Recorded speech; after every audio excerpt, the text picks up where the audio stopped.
撮影した時の音量があまりにも小さかったので、後付けで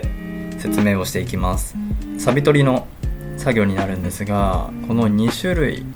のサビ取り剤、サビ転換剤を利用します。この白いキャップのものがホルツのサビチェンジャースプレータイプで、この黒いキャップの方がレノバっていうメーカーの製品でございまして、右側にボディ右側にこの黒いキャップの方、左側の方に白いキャップのレノバの方を利用していきます。で、この金田足を使ってまず浮いてるサビを落としていきます。で、サビを落としたらスプレーをかけるという手順になります。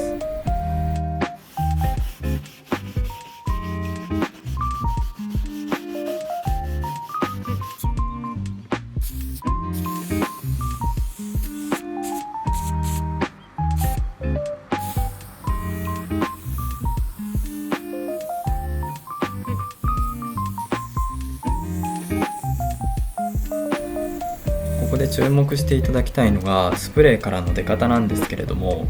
今かかっているレノバの方はかけたいところにダイレクトでかけることができる製品に対しまして、このホルツの方は広範囲で、短時間で塗ることができるというのが、強み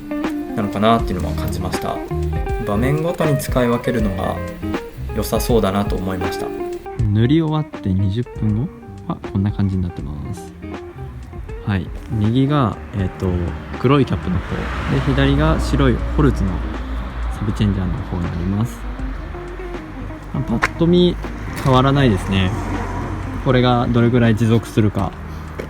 どれぐらいで赤サビになっちゃうのか戻っちゃうのかっていうのをちょっと検証できたらいいなと思ってます。こっちホルツで、こっちホルツです。あっちが白いキャップのやつです。パッと見変わんないですよね。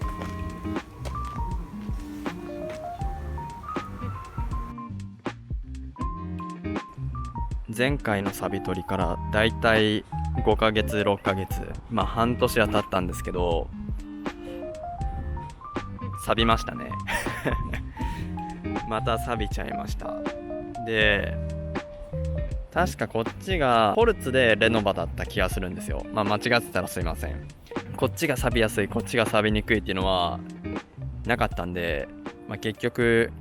勝負の結果は引き分けみたいな感じですかね。この黒いところはちょっとまたひどかったんで塗っちゃいました。また本日6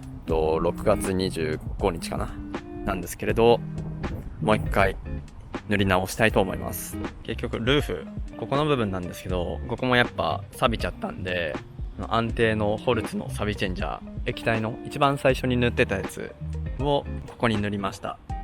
やっぱそれが一番ハケでちゃんと塗るので定着率がいいのかなって僕は思ってます。で、ここのサンルーフの部分なんですけれど、今日は新しく手に入れましたパーマテックスのサビチェンジサビ転換剤を使ってここ塗っていきたいと思います。安定でここ塗っていくんですけれど、その前にまずこの金田足で、こういう浮いてるサビが浮いてるんですけれども、そこの浮いてる部分を剥がしていきたいと思います。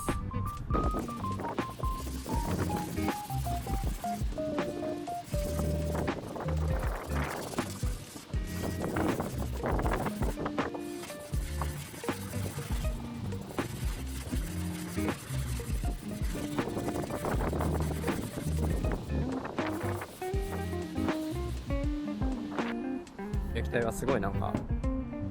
クリーミー、匂い的にも悪くない感じです。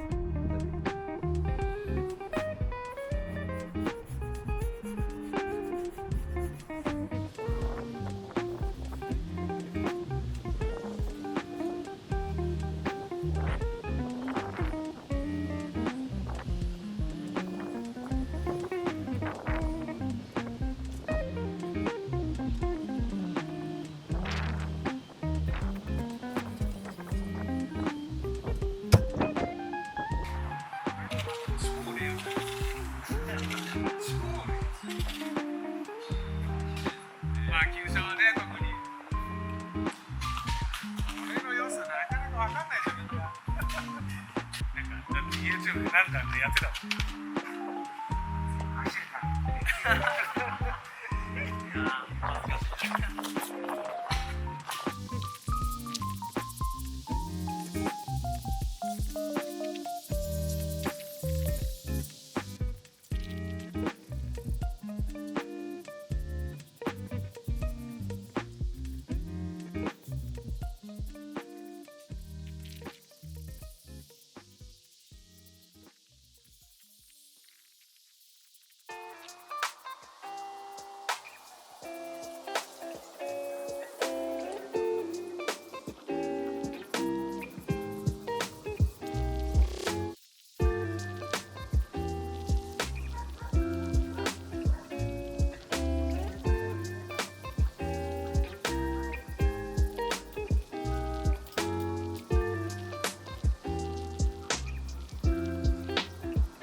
エアでだいたい飛ばしたので、今からまたサビチェンジャーみたいなサビ転換剤塗っていきたいと思います。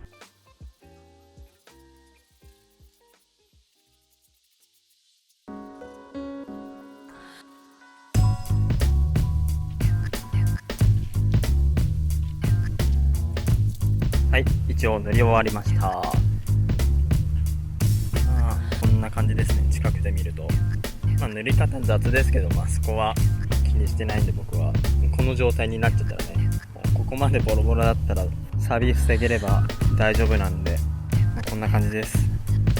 それがいつまで持つかね、何ヶ月持つか分かりませんが、一応サビの進行を止めたということで、ボンネットはこんな感じ